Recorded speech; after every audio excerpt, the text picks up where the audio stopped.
If you've been around Christians, you've probably heard of the idea of having a personal relationship with God, which could mean different things in the Bible, like having God as a friend, or your father, or maybe your teacher. But there's one particular way that the Bible talks about this relationship that you find all over. But strangely, we don't talk about it that much, and that's the idea of a partnership with God. A partnership like working alongside someone to accomplish a goal together. Right, and this is actually what you see at the beginning of the Bible. God creates this good world full of all of this potential. And then God appoints these unique creatures, humans, as his partners in bringing more and more goodness out of all that potential. But the humans don't want to partner with God. They rebel and try to create a world on their own terms. And so this broken partnership is the Bible's explanation for why we're stuck in a world of corruption and injustice and the tragedy of death. It's not like there's just one or two humans who have bailed on this relationship. In the story of the Bible, everyone has abandoned the partnership with God. So what God does is select a smaller group of people out of the many, and he makes a new partnership with them called a covenant. And in a covenant, God makes promises, and then in exchange asks his partner to fulfill certain commitments. And the purpose of all of this is to somehow use this covenant relationship to renew his partnership with everybody else. Now, there are actually 4 times in the Old Testament that we're told God initiates a covenant relationship with Noah, Abraham, the nation of Israel, and King David. And it's through these that God is forming a covenant family into which all people will eventually be invited.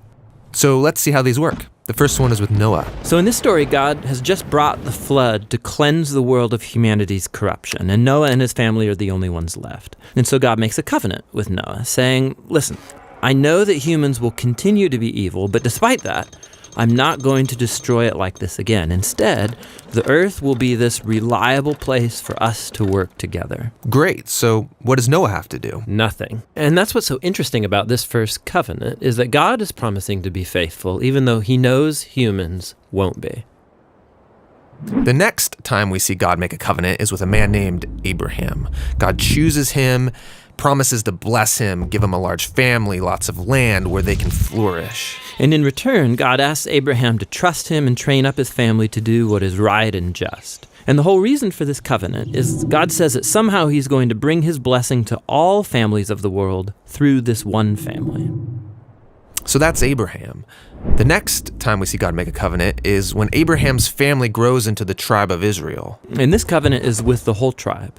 God asks them to obey a set of laws, which are these guidelines for living well as a community of God's partners. And if they do this, then God promises to bless them and that they will become a people who then represent him to the rest of humanity. That's the covenant with Israel. The last covenant is with King David. Yeah, the tribe of Israel has become this large nation ruled by David. And God asked David and his descendants to partner with him by leading Israel in obeying the laws and doing what is right and just.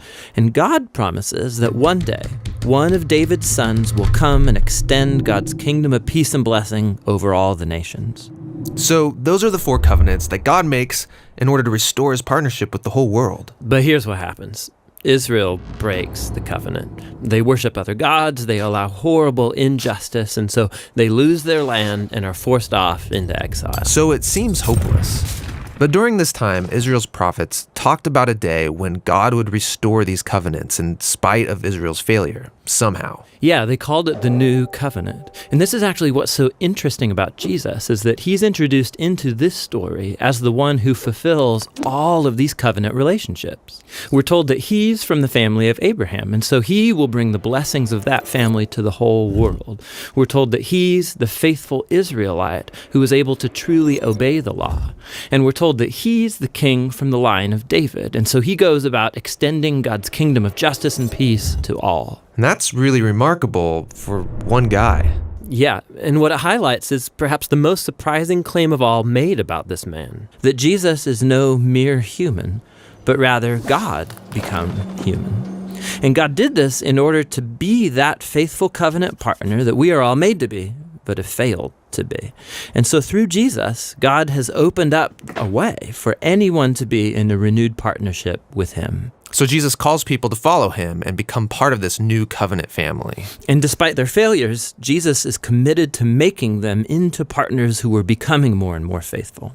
The story of the Bible ends with a vision of a fully renewed world, full of goodness and peace. And there's this renewed humanity there, partnering together with God to expand the goodness of his creation. And so the end of the Bible story is really a new beginning.